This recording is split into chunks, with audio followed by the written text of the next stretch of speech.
Cześć, siemano. Dzisiaj film, który obiecałem wam jakieś 6 miesięcy temu, no ale troszkę mi się przeciągnęło, dlatego właśnie dzisiaj porozmawiamy sobie o Gold Bossach, czyli Heart of Destruction questie. Co daje nam ten quest? No tak naprawdę każdy robi go głównie po to, żeby odblokować sobie możliwość robienia trzeciego poziomu imbuingu na Kryta oraz na Magic Level. Oprócz tego też Vampiryzm, Mana Leech, odporność na ogień, odporność na śmierć, obrażenia od ognia, z tego jeśli dobrze pamiętam. Natomiast przede wszystkim chodzi tutaj o tego krytyka i właśnie Magic Level. A dlaczego nazywamy to Gold Bossami? Otóż bossy, z którymi tutaj będziemy walczyć, dropią gold tokeny. Z każdego bossa wypadają 4 gold tokeny i tak naprawdę poza tymi tokenami nie leci tutaj nic ciekawego i dlatego tak stąd wzięła się potoczna nazwa.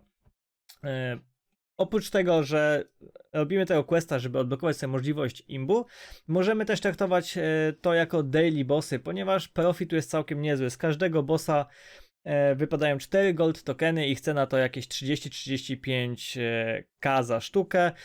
Zazwyczaj walczymy z 3 lub 4 bossami, jeśli robimy to jako daily. Dlaczego 3 lub 4, to powiem wam na końcu filmu. No także 12 do 16 tokenów za każdym razem w relatywnie krótkim czasie, bo w zależności od levela między 20 a 40 minut powinniśmy się tutaj obrobić, także całkiem fajny profit, bo około 1 kk, tak jeszcze z tymi creature produktami i innymi śmieciami, które wypadają, można tutaj zarobić mniej więcej dziennie. Dobrze, skoro wiemy po co to robimy, to zastanówmy się, jak przygotować się do tego questa. Otóż potwory, z którymi będziemy tutaj walczyć, biją głównie z obrażeń fizycznych oraz z energii, dlatego to pod te żywioły będziemy się tutaj ubierać, czyli jeśli chodzi o zbroję, to u magów jakiś Dream Shroud, u paladyna Gnome Armor, tudzież zamiennik i u Knighta też również coś od energii, jakiś Gnome Shield. Do tego oczywiście magami będziemy słuchać Nightmare Boots, Gnome Helmety, Druid może założyć Falcon Roda i tak dalej, i tak dalej. Wszystko, co daje nam odporność od energii. Nie będę się tutaj rozwodził na temat konkretnych itemów, bo nie ma to sensu, bo każdy może to robić na innym poziomie, będzie dysponował innym ekwipunkiem i to wy powinniście najlepiej wiedzieć, jakie itemy w danym momencie macie najlepsze z odpornością na energię i na obrażenia fizyczne. Mogę wam tylko podpowiedzieć, że jeśli macie mniejszy level, to warto wyposażyć się na przykład w Prismatic Ringa czy w Prismatic Knuckle, które dają nam relatywnie dużo odporności na te dwa żywioły. Jeśli chodzi o zadawanie obrażeń, no to wszystkie potwory, które spotkamy po drodze, są wrażliwe na ziemię, ale równie dobrze możemy tutaj używać lodu, więc awalansze również będą w porządku. Także możemy wziąć nie dużo, bo tak naprawdę na tą drogę zejdzie nam może 100-200 Stone Shower runek, żeby uderzyć z ziemi, lub 100-200 awalanszów, także nie musimy się jakoś mega turbo pakować. Same bossy będziemy bić głównie z SD-ków i z wave'ów, oczywiście Knight z broni, natomiast Paladin z boltów. Do tego do wykonywania zagadek będziemy używać awalanszy.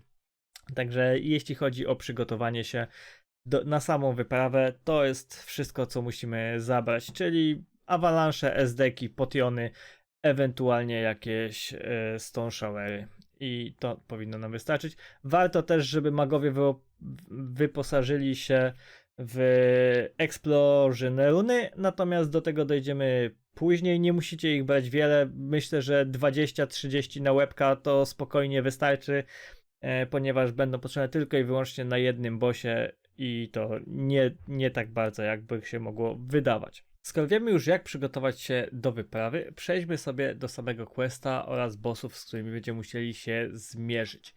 Pierwszym etapem jest pokonanie 3 bossów tak zwanych zewnętrznych, czyli Reality Quake'a, który znajduje się w Svargrond, Anomalii, która znajduje się w Ankrachnum oraz Rapture'a, który znajduje się w Farmine na stepach Zao. Niestety sprawa tutaj nie jest tak prosta, jak mogłaby się wydawać, ponieważ żeby przejść dalej, musimy pokonać każdego z tych 3 bossów przynajmniej raz. No i nie byłoby tu żadnego problemu, gdyby nie to, że wejście do portalu, prowadzące do każdego z bossów, pojawia się losowo właśnie w jednej z tych 3 lokalizacji i zmienia się co 2 godziny od zapisu serwera. Czyli jeśli serwer uruchomił się o 10:10, no to co 2 godziny od 10:10 inny z tych 3 portali będzie losowo dostępny. No, najgorsze w tym tak naprawdę jest to, że może się trafić kilka razy ten sam portal z rzędu, więc będziemy musieli wtedy czekać kolejne 2 godziny, aż pojawi się inny. Żeby zrobić to jak najszybciej i jak najsprawniej, no to możemy się tak naprawdę uwinąć tutaj w jakieś 4 godzinki, a nawet 2,5 powiedzmy, ponieważ możemy zrobić taką sztuczkę, że pójdziemy sobie na pierwszego bossa jakieś 10-15 minut przed zmianą portali, tak żeby sobie na spokojnie przejść drogę do tego bossa i dojść do zagadki, która będzie na nas czekać. W międzyczasie, kiedy będziemy walczyć z bossem, portal się zmieni. Jeśli będziemy mieć szczęście, to na inny. I wtedy wychodząc z bossa, wyjdziemy z lokalizacji i znajdziemy się już w nowej lokalizacji, gdzie będziemy mogli rozpocząć podróż do kolejnego bossa. No niestety na trzeciego bossa będziemy musieli wtedy już poczekać 2 godzinki i liczyć na to, że będziemy mieć szczęście i będzie to ten, którego jeszcze nie mamy. No ale niestety to jest najbardziej uciążliwa rzecz w całym questie, czy w całym robieniu bossów, że za pierwszym razem musimy zrobić każdego bossa po razie, a te portale pojawiają się losowo. Czasami zmieniają się na ten sam, czasami zmieniają się na ten, który już mamy, więc jakoś będziemy musieli to przeboleć. Ułatwieniem jest to, że w grze dostępny jest przedmiot, który nazywa się Spying Eye, czy tam Spy Eye, który umożliwia sprawdzenie w dowolnym momencie, gdzie znajduje się obecnie portal i który portal jest dostępny. Jeśli oczywiście nie mamy tego przedmiotu, a przedmiot dostajemy po wykonaniu questa, możemy poprosić jakiegoś gracza, który tego questa już wykonał, żeby go nam pożyczył lub po prostu, żeby sprawdził nam od czasu do czasu, który portal obecnie znajduje się na mapie. I to ułatwi nam troszeczkę życie, bo nie będziemy musieli za każdym razem biegać i sprawdzać lokalizacji portali. Skoro znamy już mechanikę zmiany portali, no to czas zabrać się za samego questa. Aby go rozpocząć, udajemy się do teleportu, który obecnie jest dostępny na mapie, gdzie rozmawiamy oczywiście na początku z NPC-kiem, który każe nam wejść do dziury, w której znajduje się portal. Tam będziemy musieli zbić po 10 mobów każdego rodzaju. Kiedy zbijemy te mobki, wracamy do NPC-ka. I od tego momentu będziemy mogli przejść przez teleport, który jest tą taką tęczową gwiazdą, która błyszczy w dziurze poniżej NPC-ka. I w tym momencie możemy rozpocząć walkę z bossami zewnętrznymi. Oczywiście, jak wiecie, ja jestem mega gadułą i żeby opowiedzieć wam o tych wszystkich tutaj aspektach szczegółowo, no to ten film musiałby trwać przynajmniej z 2,5 godziny. Dlatego postanowiłem podzielić go na podfilmy i dlatego w trakcie tego filmu będziecie na górze ekranu widzieć odnośniki do tych właśnie jakby filmów źródłowych. Dodatkowo linki do tych filmów znajdują się też oczywiście w opisie tego filmu pod spodem, dlatego najlepiej, jeśli będziecie sobie w tym momencie robić po prostu pauzę, przechodzić do tamtego filmu, obejrzycie sobie tamten film i wrócicie znowu tutaj, wtedy będziecie mieć całokształt. Także zacznijmy sobie od Sfarground, czyli Reality Quake'a. Jest to boss, do którego droga jest najkrótsza, jednak no, mobków jest dużo, dlatego polecam wam po prostu wybijać je sobie po drodze, zwłaszcza jeśli idziecie na mniejszych levelach, bo naprawdę jeśli takim magiem, czy nawet takim 350-400 paladynem się tutaj trapniecie, no to prawdopodobnie zginiecie, więc nie polecam cwaniakowania i przebiegania, zwłaszcza na niższych levelach. Jeśli chodzi o zagadkę, która tutaj jest, to dla mnie to jest tak naprawdę chyba moja ulubiona, zwłaszcza na wyższych levelach ona jest bardzo prosta. Natomiast na niższych wymaga sporej koordynacji drużyny i naprawdę może być uciążliwa. Natomiast szczegóły w odnośniku, który widzicie na górze lub linku odnośnik numer 1 na dole. Kolejnym bossem jest Anomalii w Ankerachnum. Droga tutaj jest powiedzmy pośrednia między Svargerond a Zao, nie jest jakaś mega długa. Zagadka też jest całkiem w porządku. Jest to najłatwiejsza ze wszystkich zagadek tak naprawdę, z którymi tutaj się spotkamy. Również boss nie jest jakoś specjalnie skomplikowany. No i tak jak w przypadku Svargerond, na górze ekranu macie odnośnik oraz odnośnik numer 2 w opisie do tego filmu, gdzie omówimy sobie drogę, zagadkę oraz walkę z bossem. No i trzecia lokalizacja, jest nią Zao, boss to jest Rapture. No i Zao to jest tak naprawdę najbardziej uciążliwy i upierdliwy ze wszystkich bossów i lokalizacji, ponieważ nie dość, że droga jest najdłuższa, trzeba obiec tego całego ślimaka, którego widzicie tutaj na mapce wokół, żeby dojść do zagadki, to jeszcze zagadka jest najbardziej wkurzająca ze wszystkich. Ja osobiście Zao nie cierpię. Już nawet nie pomijając tą długą drogę, to sama zagadka jest tak wkurzająca i jeszcze do tego bugująca się, że unikam jej po prostu jak ognia. No ale tak jak w przypadku poprzednich bossów, odnośnik na górze, załącznik numer 3 w opisie filmu. Jeśli chodzi o zagadki, to warto pamiętać również o tym, że na zagadki nie ma cooldownu, czyli jeśli coś pójdzie nie tak, sfailujemy, ktoś padnie lub po prostu coś się wydarzy, ktoś będzie musiał iść AFK, cokolwiek, możemy spokojnie wyjść z zagadki, odczekać gdzieś tam przy dźwigni chwilę i od razu możemy spróbować podejść do zagadki raz jeszcze, nie musimy czekać na przykład 20 godzin, jeśli ją sfailujemy, jak w przypadku bossa. Jeśli pokonaliśmy każdego z 3 bossów zewnętrznych, to przychodzi czas na bossy wewnętrzne. W tym celu musimy znaleźć się na tak zwanym hubie. Na huba możemy dostać się na 2 sposoby. Po pierwsze, z każdego z teleportów jest droga bezpośrednio na huba, więc mapkę zobaczycie gdzieś tutaj na górze. Druga opcja to po prostu standardowo wejść na bossa w dowolnej z 3 lokalizacji. Po pokonaniu bossa wyjdziemy z niego właśnie na hubie.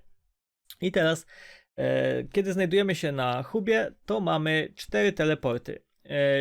Na środkowy na górze jest to teleport, który prowadzi do wyjścia z huba i z tym teleportem będziemy wracać za każdym razem, kiedy zbijemy któregoś z bossów lub kiedy po prostu zrobimy sobie goldy. Teleport zielony na samym środku huba to teleport prowadzący do finału, do niego dojdziemy sobie później. Natomiast teleport po lewej i prawej stronie to teleporty do bossów wewnętrznych, czyli do Outbursta i Eradikatora. Lewo góra to Outburst, prawo góra to Eradikator. W jakiej kolejności je zrobicie, nie ma to większego znaczenia. Bardzo często, kiedy spotkają się 2 teamy w tym samym czasie, to właśnie tutaj się swapują. Jedni idą na jednego, drudzy na drugiego, ponieważ możemy je robić w dowolnej kolejności.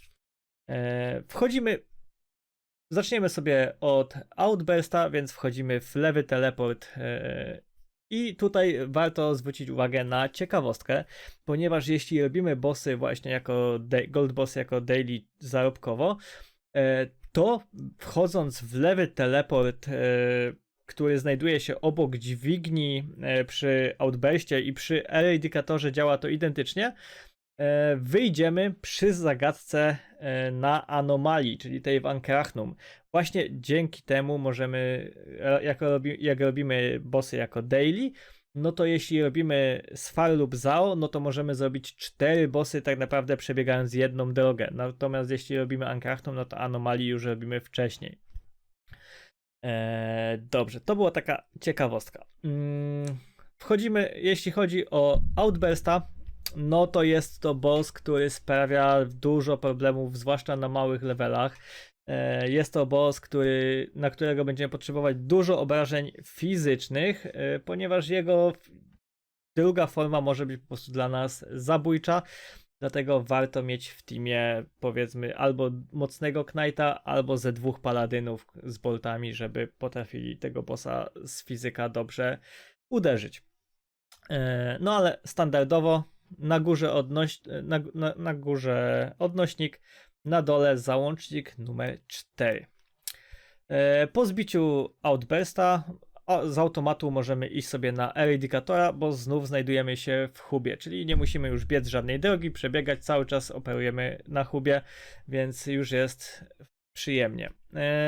Jeśli chodzi o Eradikatora, czyli teleport po prawo góra, jest to boss najdudniejszy z bossów, z którymi zbierzemy się podczas całego questa. Jest to tak zwana cegła i sama nazwa tu już dużo mówi. Tak naprawdę nie ma tu żadnej skomplikowanej mechaniki. Po prostu tego bossa będziemy stać i bić. No ale żeby nie było już z czysto formalnego obowiązku, odnośnik na górze, załącznik numer 5 w opisie filmu. Kiedy udało nam się stoczyć walkę z Outburstem i z Eradikatorem, czyli bossami wewnętrznymi, to przychodzi czas na wielki finał. Aby stoczyć walkę z finałowym bossem, musimy sobie sprawdzić nasz questlog, czy zawiera on 5 charge'ów destrukcji, która jest wymagana, aby móc sobie stoczyć walkę z World Devourerem. Oczywiście bossa finałowego możemy robić co 2 tygodnie, natomiast wszystkie pozostałe bossy możemy co 20 godzin. I za każdym razem, kiedy będziemy chcieli podejść do finału, będziemy musieli mieć 5 charge'ów.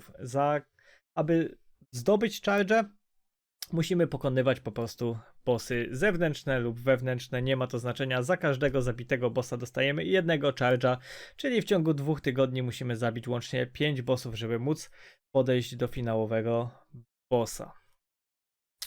Jeśli chodzi o bossa finałowego, to jeśli mamy te 5 charge'ów, wchodzimy w zielony teleport na środku i stajemy przed platformą dla 15 osób, także jak widzicie, tutaj będziecie już musieli zebrać 15-osobową drużynę.